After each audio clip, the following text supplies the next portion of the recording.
I invite you to embark on a journey of awakening, a journey that may resonate deeply with this last week's experience as we thaw out from a week with very little warmth and some unprecedented snow and a lack of electricity. The centering thought by Wendell Berry reminds us that it may be when we no longer know what to do, we've come to our real work. And when we no longer know which way to go, we have begun our real journey. In our lives, we often feel ourselves stuck on the precipice of indecision, drowning in the expectations of we should do this or we might try that. Yet it is precisely in these moments of uncertainty that we can discover our true purpose. For example, when we first lost power about 9 a.m. on Monday, we still had some residual warmth in our house. And this made it easy to focus on the to-dos that we never get done. We even made lists, things that require no electricity.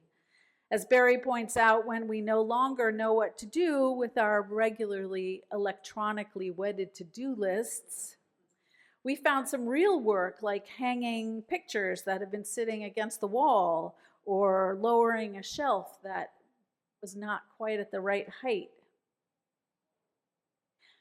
and organizing papers, filing.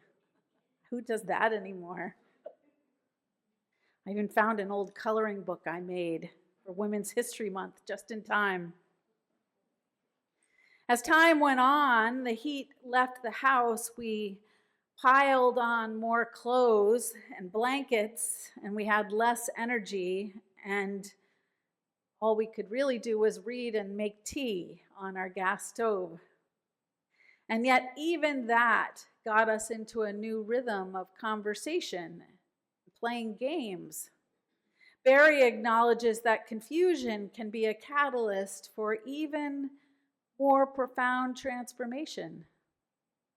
When the familiar paths seem overgrown with doubt or frozen in time, perhaps it is time to clear a new trail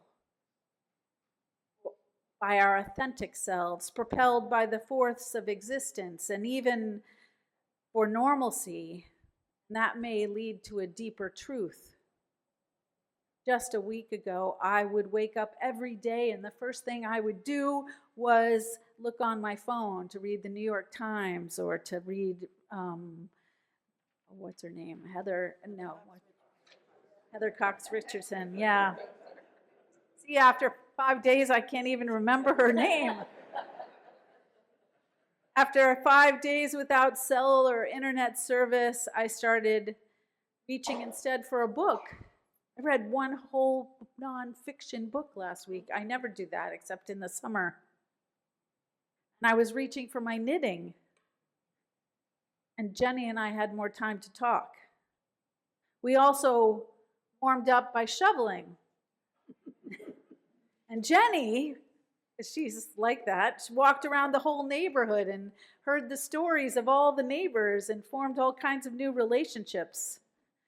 One who even snowblowed our driveway, and another who gave us firewood. Somehow, without the phone or the internet to rely on, out of necessity, we learned to live more authentically in our neighborhood.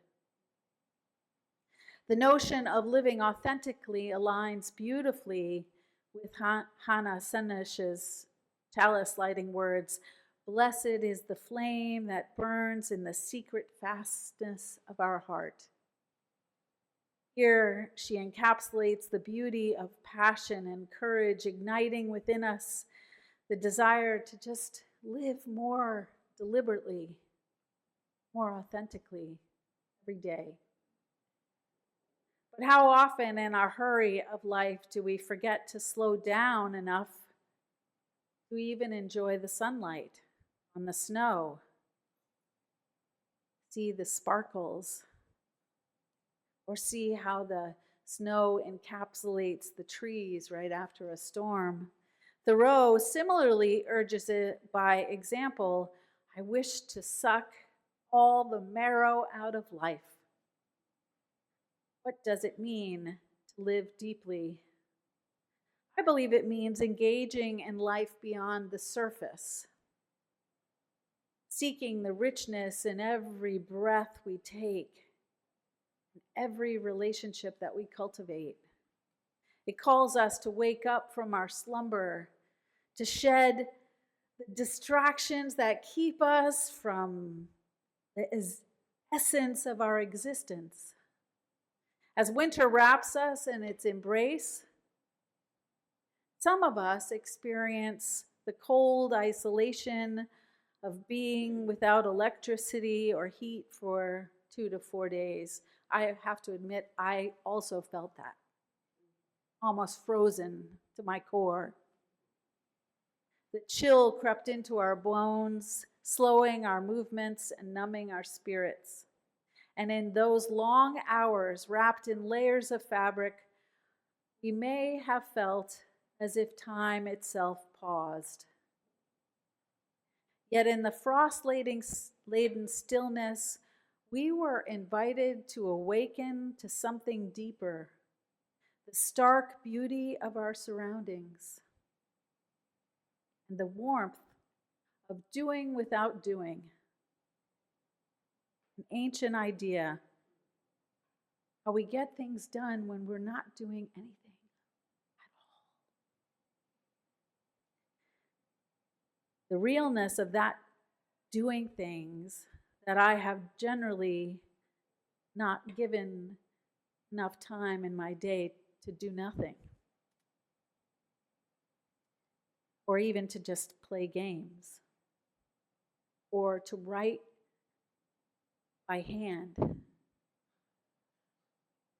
This week I had to choose my readings from books I found on my shelves. I haven't done that since early years in ministry. And this felt more real and harkened back to an earlier time. Even limitations can help us wake up to a deeper truth. As the days went on, I began to wonder if we'd even be able to gather as a church. And I usually like to gather, even if nothing else, on Zoom. Would I be able to even gather on Zoom? I started frantically to try to put together an order of service on my phone because other people did have electricity. And the electric company kept promising us that we would have it at midnight, and then we'd have it at noon, and then we'd have it on Thursday, sometime, maybe 4 o'clock. That sense of anticipation only awakened me to how hard the electric crews must be working to make it possible for us to have electricity. Think about how many people worked to give us electricity. It awakened all my thankfulness to those people that make it easier for us, the electricians, the plumbers, the NSTAR workers, and the crews that came from out of state so that 100,000 people could have electricity in 4 days. Do you realize what a miracle that is? And isn't it curious how after the darkness, the lights came back on? They came back on, and the warmth flooded back into our lives. Imagine the collective sigh of relief and gratitude that wafts through the air as we adjust to the warmth returning to our homes and the familiar hum of life resuming. We thaw out not just our bodies, but our hearts. And this sense of awakening is akin to thawing, a slow release from the icy grasp of stillness. and despair. In light of that, I will admit I do not even have words to describe the fear that gripped my heart when I heard that the U.S. had bombed Iran yesterday. Yet something in our freezing experience this week has reminded me that being awake to the fear and the concern is part of being alive in the world. Being awake to the many motives our U.S. president had to wag the dog is part of awakening to reality too. Drifting back toward the theme of today, we must acknowledge that even in the coldest conditions, in the worst disappointments, in the most horrific horror, life continues to beat beneath the surface. Like the seeds that are stratifying beneath the soil and the animals that hibernate, we too need to awaken to the truth that the only truth about life is that it changes. It's constantly in change, flux. Thich Nhat Hanh encourages us to think of this when he talks about 24 brand new hours, gifted to us every moment we wake up. Every morning to live more fully no matter what's in front of us. Each hour invites us to engage with peace and joy and happiness, heartbreak, frustration. Yes, but love. When we only pause to acknowledge it. Or as Rumi states in his famous poem, The Guest House, this being human as a guest house, every morning a new arrival, a joy, a depression, a meanness, some momentary awareness comes an unexpected visitor. Welcome and entertain them all. Even if they're a crowd of sorrows, violently sweep your house empty of its furniture. Still, treat each guest honorably. They may be clearing you out for some new delight. The dark thought, the shame, malice. Meet them at the door laughing and invite them in. Be grateful for whoever comes because each has been sent as a guide from beyond. I was reminded of The Guest House, this poem this week, because a dear coworker of mine recently departed from Maine to Arizona to be closer to his family. He has lived for many years with both bipolar and Alzheimer's. And I was in many online meditations with him during COVID. Every single day he would recite that poem. Every single day, forgetting that he'd mentioned it the day before. He recited those words in a sort of Groundhog's Day in remembrance. And these words from his mouth were a constant reminder that whatever we face, whatever is in our face, if we can embrace each experience anew each day, even our difficult feelings, we can find the gifts, good or ill, that they offer. As we wrestle with or awaken from our collective winters, let us be intentional about how we open to each precious 24 new hours. The world outside is vibrant with potential to change, waiting or living to be discovered. If we allow them, the return of power and warmth to us can serve as a metaphor for the awakening process in our own lives, inviting us to shake off the cobwebs of our lives and stretch our bodies and re-enter existence with vigor, much like Rip Van Winkle, who awoke after 20 years to find a world forever changed. We too must acknowledge that change is an eventual and inherent part of our journey. What if we fell asleep today and woke up in 20 years? What would be different? Quite a few things we're worried about right now, right? Thich Nhat Hanh talks about 300 years. What if you woke up 300 years from now? Would it matter? Getting some distance from our troubles can liberate us. This realization is essential to our own awakenings.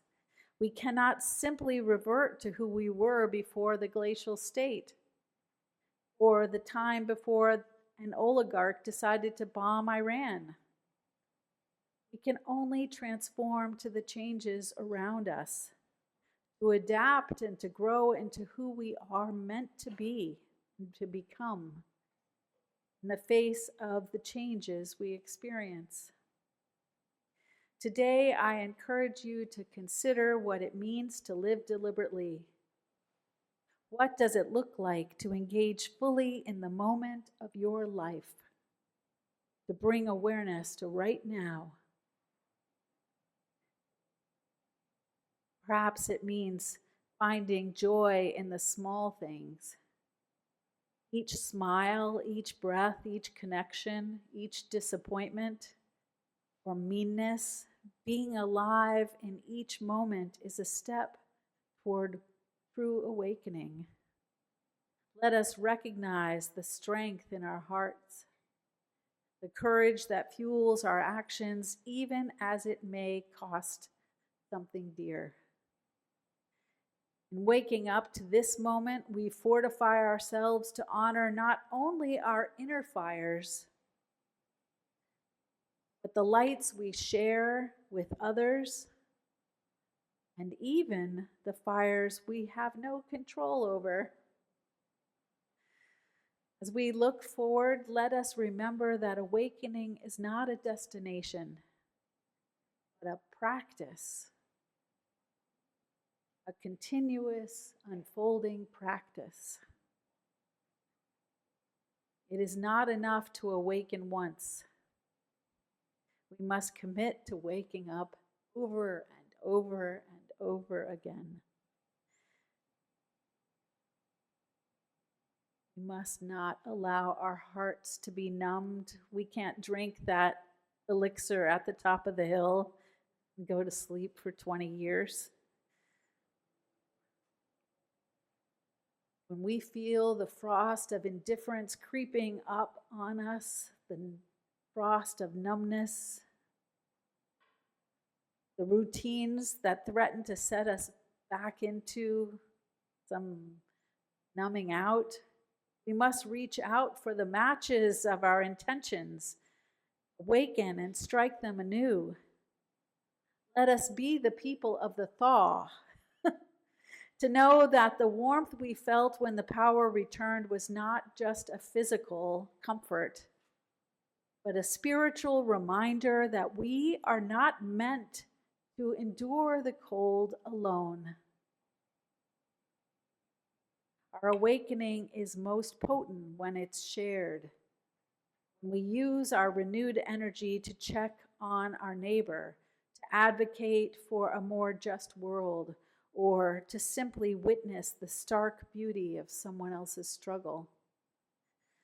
So let us walk out of these doors not as people who have arrived at enlightenment, but as people who are wide awake in this present moment.